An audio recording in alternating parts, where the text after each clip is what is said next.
তো হ্যালো বন্ধুরা, কিতা খবর সবার? আশা করি সারা ভালো আছো। আর আজকে আমরা আই গেছি পাতারকান্দি মেলাত ঘুরাত। তো মেলাতে ইয়া এটা আল্লাহ দেখছি, মানে সরকুলার থেকে পাতারকান্দিত গেছি, আমরা দাওয়াটাও বেকার হয়ে গেছে। তো কিতা লাগি বেকার হয়েছে তো দেখতে পারেন, আমি কিছু দৃশ্য দেখাই।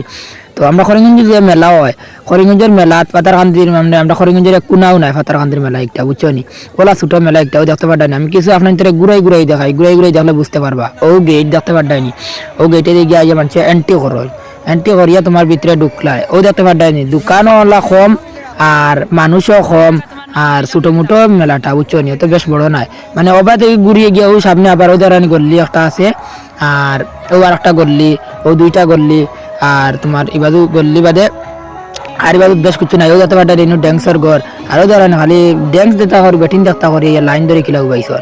ও যেতে পারটাইনি লাইন ধরে উবা খালি ব্যাটিং দেখতা আলারা লাইনতে ঠান্ডার দিন কর্তা গীতা ও ড্যান্স দেখবার লাগি। ও ড্যান্সের ঘর আরও যেতে পারটাইনি গল্লি, একটা তো আগেও দেখাইছি, ও শেষ। আরও যেতে পারটাইনি সরকি বড় সরকি একটা। আর আমরা ঘুরে ফিরি আবার জায়গা তো আইয়া আসছি, দেখতে পারটাইনি খান থেকে স্টার্ট করছি, আবার জায়গাতে আইয়া আসছি। আরও দেখেন সরকি এমনি সবগুলাও মনে করো মোটামুটি আছে, ওইলে মানে মেলাটা একবারে ছোট, দোকান দেখান একদম কম, বুঝছো নি? তো আমরা যাওয়াটাও লস হয়েছে অত জায়গা গিয়া, আর এই মেলাটা দেখি আমরা মানে ওইছে না। আর তো দূরে দূরে দেখি কেউ যদি আইগে সাফাতে খান মেলা দেখাতে কেউ আইবা না কই, আর দাঁড়ার মানছে দেখো কোনো অসুবিধা নাই। তো দূরে থেকে অত টাকা খরচা করি আইয়া মেলাটা বালা পাইতে নাই। আর ব্লগটা তখন শেষ করে লইলাম, তো কারণ আর দেখাইবার মতন কোনটা নাই। তো সারা বালা থাকবা, সুস্থ থাকবা, টাটা বাই বাই।